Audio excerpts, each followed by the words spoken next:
अस्सलाम वालेकुम। आज हम CC 3.1 चैप्टर 5 और उसका जो पेज 1 है उस पर डिस्कस करेंगे। WIS 5 welding inspection. WIS meaning welding inspection of steel. तो इसका चैप्टर 5 है welding procedures and welder approval. तो welding procedures and welder approval test क्यों लगाए जाते हैं? तो वेल्डिंग जो प्रोसीजर्स हैं ये मटेरियल की प्रॉपर्टी को स्टेबल करने के लिए, उसको चेक करने के लिए, उसमें हार्डनेस, टफनेस, स्ट्रेंथ, उसकी जो डक्टिलिटी है, ये सारा चेक करने के लिए वेल्डिंग प्रोसीजर लगवाए जाते हैं।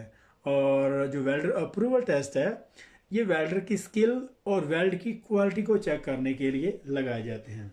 और इसमें अगर कुछ भी असेंशियल या नॉन असेंशियल वेरिएबल अगर किसी वजह से चेंज करते हैं तो उसके लिए WPQR लगवाने की क्यों ज़रूरत पड़ती है।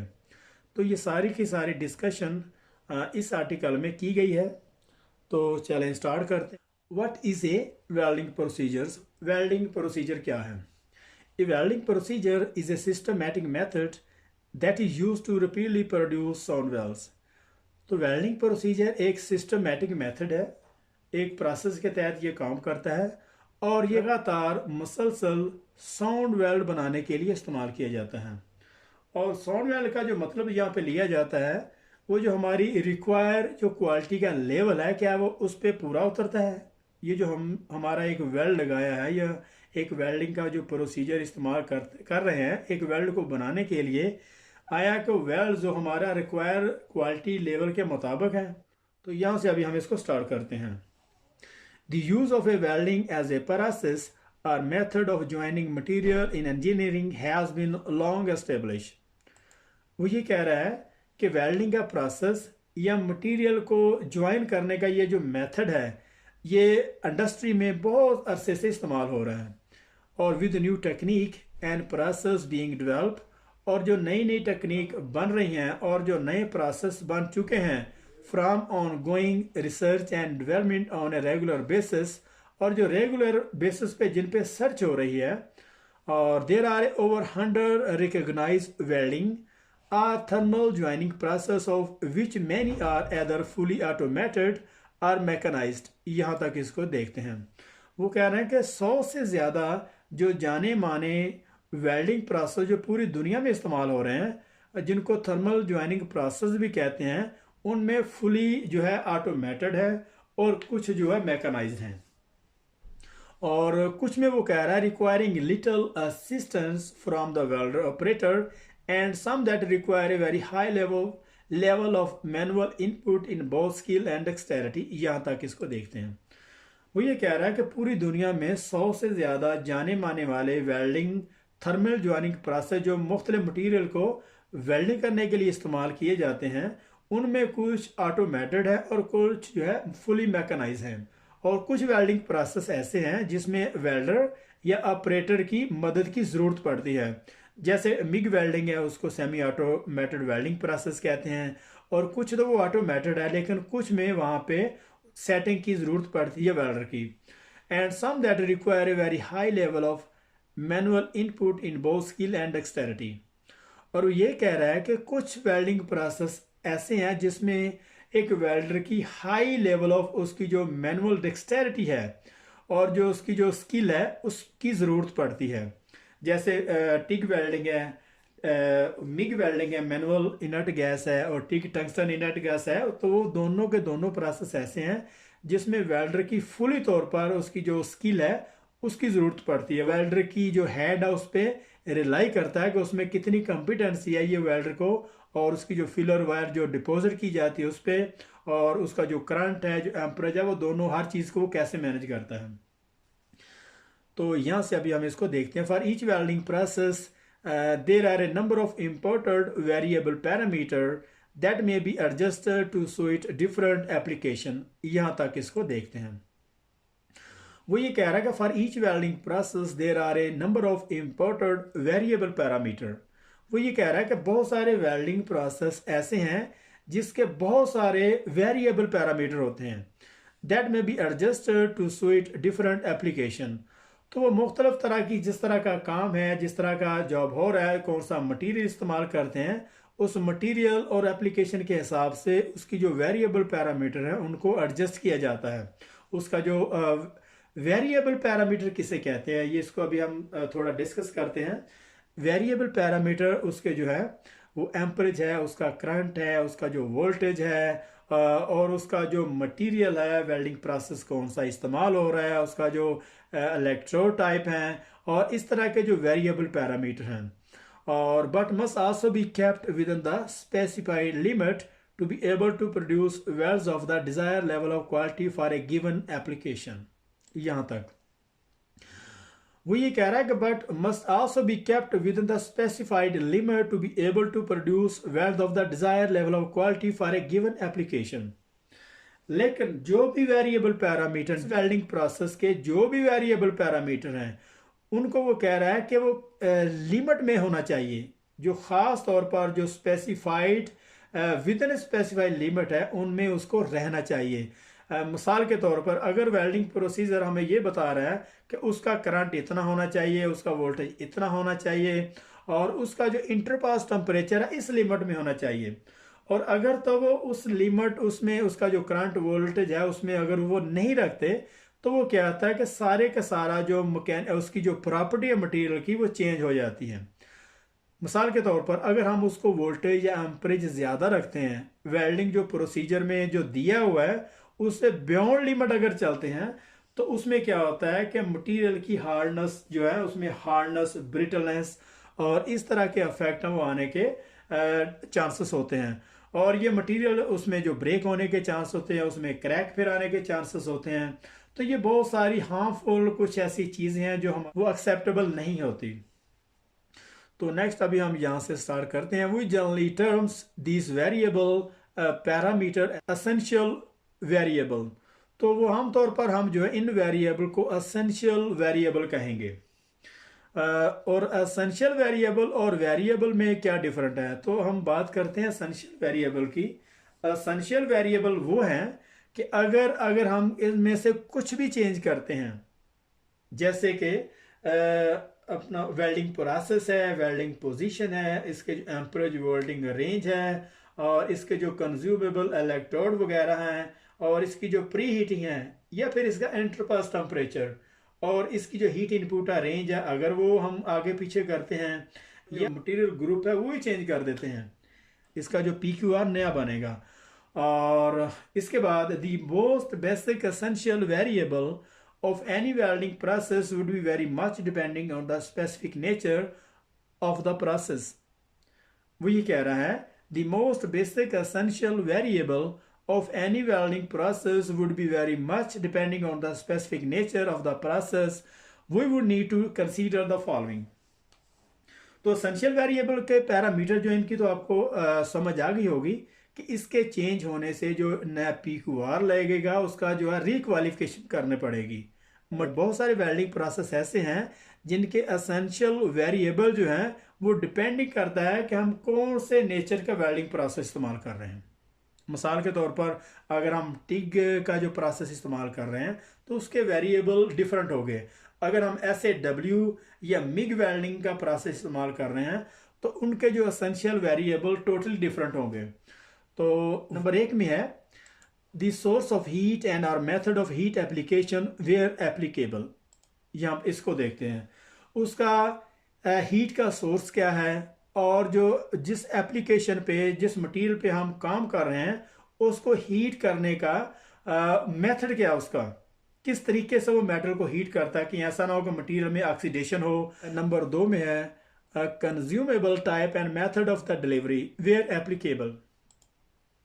वो ये कह रहा है कि कंज्यूमेबल उसका जो इलेक्ट्रोड फिलर वायर है वो किस टाइप की हैं, और उसका जो मेथड ऑफ डिलीवरी वो कौन सा है।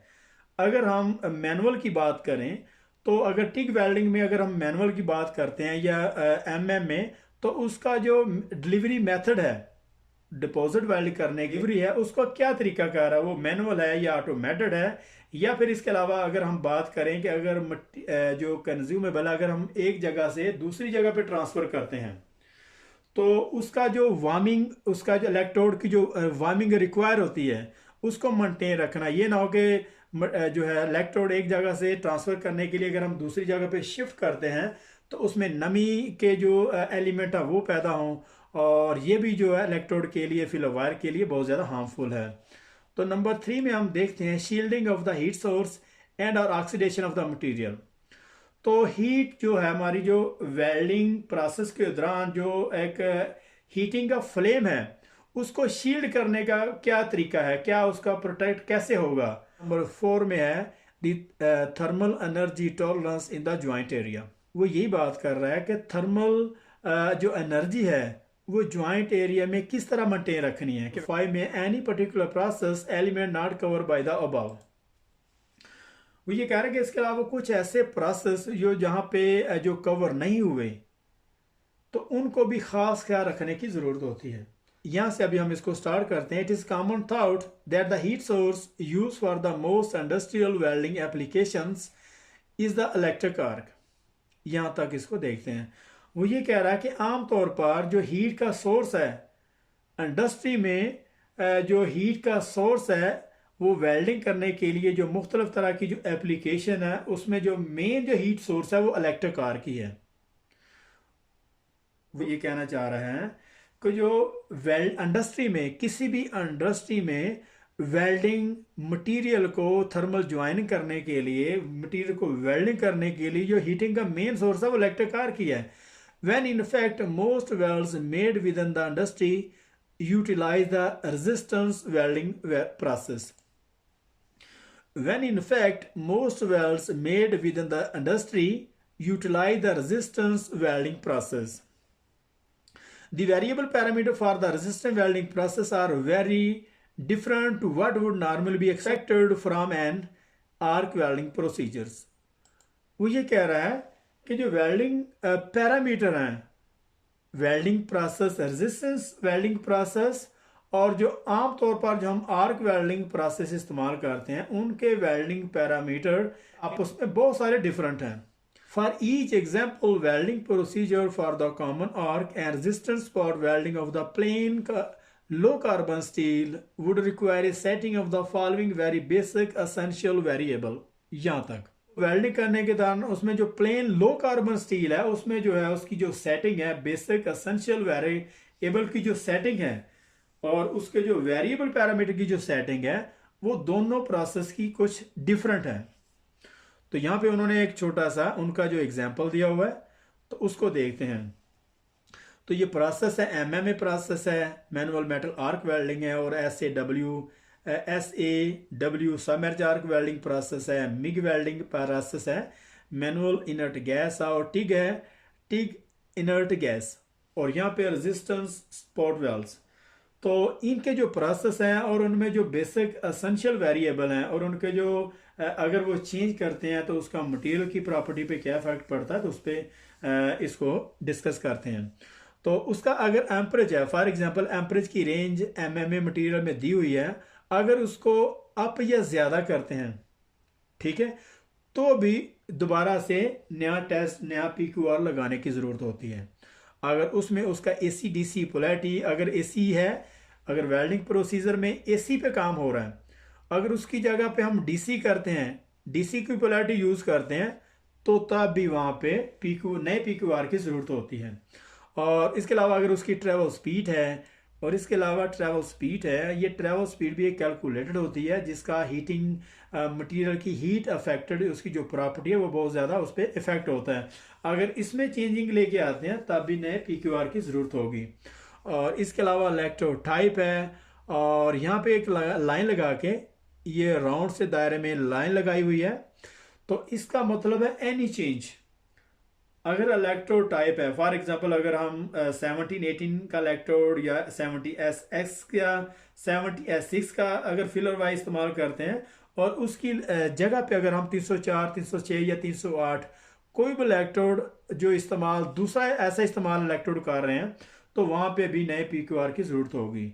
और उसके अलावा उसका फ्लक्स टाइप है, जैसे अगर हम फ्लक्स टाइप में अगर बेसिक इलेक्ट्रोड हैं या सेलोलेसिक इलेक्ट्रोड हैं, और इनमें से कोई भी ऐसा इलेक्ट्रोड चेंज करते हैं, तो भी वहाँ पे नए टेस्ट की, नए पीक्यूआर की ज़रूरत पड़ेगी।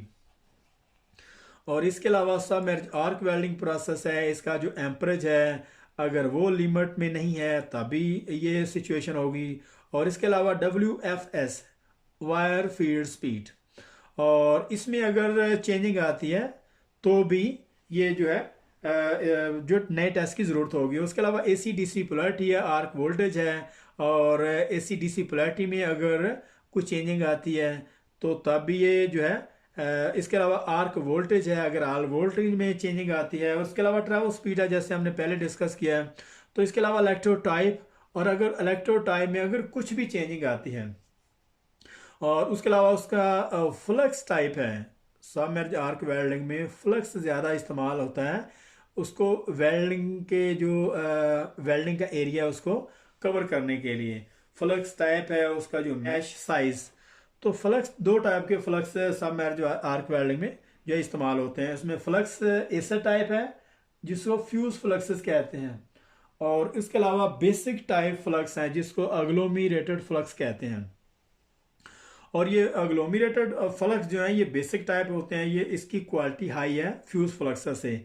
और अगर इन दोनों में से कुछ भी अगर हम चेंज करते हैं तो नए PQR की ज़रूरत होगी। तो इलेक्ट्रोड स्टिक आउट उसे कहते हैं कि जो पेरेंट्स मेटल से जो इलेक्ट्रोड का जो डिस्टेंस है, अगर वो कम या ज़्यादा है तो भी नए PQR की ज़रूरत होगी। और उसके अलावा मिग वेल्डिंग है, मैनुअल इनर्ट गैस। तो मैनुअल इनर्ट गैस में एम्परेज या वायर फीड स्पीड, इसमें अगर कोई चेंजिंग आती है, और इसके अलावा आर्क वोल्टेज या इंडक्टेंस, आर्क वोल्टेज या इंडक्टेंस में अगर कोई चेंजिंग आती है और तो भी नए PQR की ज़रूरत होती है। इसमें इंडक्टेंस जो है ये क्या चीज़ है, ये ख़ास तौर पर मैनुअल इनर्ट गैस यानी कि मिग मैग वेल्डिंग में प्रोसेस इस्तेमाल होगा। इंडक्टेंस जो है ये ज़्यादातर डिप ट्रांसफर है, इसको इस्तेमाल किया जाता है, या बाकी के प्रोसेस भी अमूमन इस्तेमाल किया जाता है इसे। तो ये इस वजह से होता है कि जब इलेक्ट्रोड जो है वो बेस मेटल पे स्टक हो जाता है, तो स्टक होने की वजह से जो इलेक्ट्रोड का जो हीटिंग का सोर्स है वो बहुत ज़्यादा बढ़ जाता है, और उसकी वजह से स्पैटर या बाकी बहुत सारी इम्परफेक्शन आती हैं। तो इंडक्टेंस उन सबको कंट्रोल करता है। और इसके अलावा ट्रैवल स्पीड है, ट्रैवल स्पीड में अगर कुछ डिस्टेंस या कुछ फ़र्क आता है तो भी ये मामला होता है। उसके अलावा इलेक्ट्रोड टाइप या एनी चेंज, अगर उसके जो इलेक्ट्रोड जो कंज्यूमेबल है उसमें अगर चेंजिंग करते हैं तो तब भी जो है वो नए PQR की ज़रूरत होगी। इसके अलावा शील्डिंग गैस टाइप है या गैस फ्लो रेट, और अगर उसकी शील्डिंग गैस है उसमें चेंजिंग आती है या गैस फ्लो रेट है वो कम ज़्यादा हो जाता है, तो भी जो है गैस फ्लो और जो रेट है ये बहुत ज़्यादा मैटर करता है मटेरियल की टफनेस पे।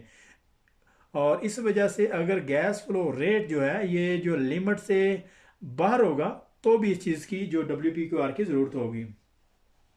और इसके अलावा टिग वेल्डिंग में है तो टिग इनर्ट गैस, इसमें अगर एम्परेज कम ज़्यादा होता है या AC/DC की जो पोलैरिटी है ये अगर इसमें चेंजिंग आती है, और इसके अलावा ट्रैवल स्पीड है, इसमें जो है ये करेक्ट नहीं होती, तो अगर हम इसको कम करते हैं या ज़्यादा करते हैं तो भी जो है वो PQR जो है टेस्ट लगाना पड़ेगा। इसके अलावा फिलर वायर टाइप्स, अगर हम इसकी फिलर वायर जो है वो चेंज करते हैं तो इसके अलावा टंगस्टन टाइप है, अगर टंगस्टन टाइप में अगर थोरिएटेड, सीरिएटेड, जरकोनिएटेड, और इसके अलावा अगर कोई और टंगस्टन इस्तेमाल करते हैं तो थोरिएटेड टंगस्टन ज़्यादातर कार्बन स्टील में इस्तेमाल किया जाता है।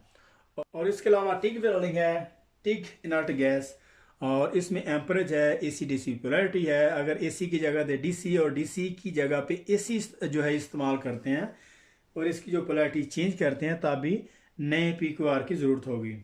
अगर AC की जगह, AC ज़्यादातर एलुमिनियम में इस्तेमाल किया जाता है, और इसकी जगह अगर चेंज करते हैं तो डेफिनेटली नए PQR की ज़रूरत होगी। उसके अलावा ट्रैवल स्पीड है, और ट्रैवल स्पीड अगर चेंज करते हैं तब भी जो है नए PQR की ज़रूरत होगी। और इसके अलावा फिलर वायर टाइप है, और उसको अगर हम चेंज करते हैं। और इसके अलावा टंगस्टन टाइप है, टंगस्टन टाइप ये काफ़ी सारे टाइप के टंगस्टन होते हैं, इसमें थोरिएटेड है, सीरिएटेड है, जरकोनिएटेड है, और मुख्तलिफ मटेरियल के जो है ये टंगस्टन जो है इस्तेमाल किए जाते हैं। अगर इनमें से कोई चेंजिंग करते हैं फॉर, इसके अलावा रेजिस्टेंस स्पॉट वेल्डिंग है, और रेजिस्टेंस स्पॉट वेल्डिंग में एम्परेज, प्रेशर, टाइम, और इसका जो एम्परेज है उसको कम या ज़्यादा करते हैं। उसके अलावा उसका जो प्रेशर है और उसका जो टाइम है और इसमें अगर चेंजिंग आती है तो भी नए PQR की ज़रूरत होगी। और इसके अलावा इलेक्ट्रोड टाइप है और उसका कॉन्टैक्ट एरिया शेप। अगर आप इसका जो कॉपर का इलेक्ट्रोड है उसको अगर चेंज करते हैं या फिर उसका जो कॉन्टैक्ट एरिया शेप है, कॉन्टैक्ट एरिया शेप, और इसका जो इलेक्ट्रोड, इसका जो कॉपर का इलेक्ट्रोड है उसका जो कॉन्टैक्ट एरिया यहाँ पे अगर उसकी शेप चेंज हो जाती है तो भी जो है ये नए जो है इसको चेंज करने की ज़रूरत होगी। ये रेजिस्टेंस स्पॉट वेल्ड जो है इस पर अगर हम थोड़ा सा डिस्कस करते हैं, इसका जो मेथड है रेजिस्टेंस वेल्डिंग प्रोसेस, इसमें जो कॉपर अलाई इस्तेमाल किए जाते हैं, कॉपर अलाई इलेक्ट्रोड इस्तेमाल करते हैं। अगर उन इलेक्ट्रोड की जो कॉन्टैक्ट एरिया है उसकी जो शेप है वो चेंज हो जाती है तो तब भी इसको ज़रूरत होती है। तो इसमें क्या करते हैं कि दो प्लेट को लैप्स कन्फिग्रेशन पे रख के एक इलेक्ट्रोड ऊपर एक नीचे, तो उसमें एक करंट छोड़ा जाता है। It should be noted that these are very basic element, process element for any welding procedure. वो ये कह रहा है कि वेल्डिंग प्रोसीजर के ये वेरी बेसिक एलिमेंट हैं और ये हरगज इसका मतलब नहीं है, और ये इसका हरगज मतलब नहीं है कि इसके अलावा और नहीं होते। ये तो सिर्फ जो है बेसिक जो है इसके एलिमेंट हैं, और इसके अलावा बहुत सारे ऐसी एलिमेंट हैं जिनको भी देखने की ज़रूरत होती है। तो यहाँ पे हमारा जो CCU 3.1 और उसका जो चैप्टर 5 था और पेज 1 यहाँ पे ख़त्म हो रहा है। तो मिलते हैं नेक्स्ट चैप्टर पेज 5.2 में। तब तक के लिए अल्लाह हाफिज़।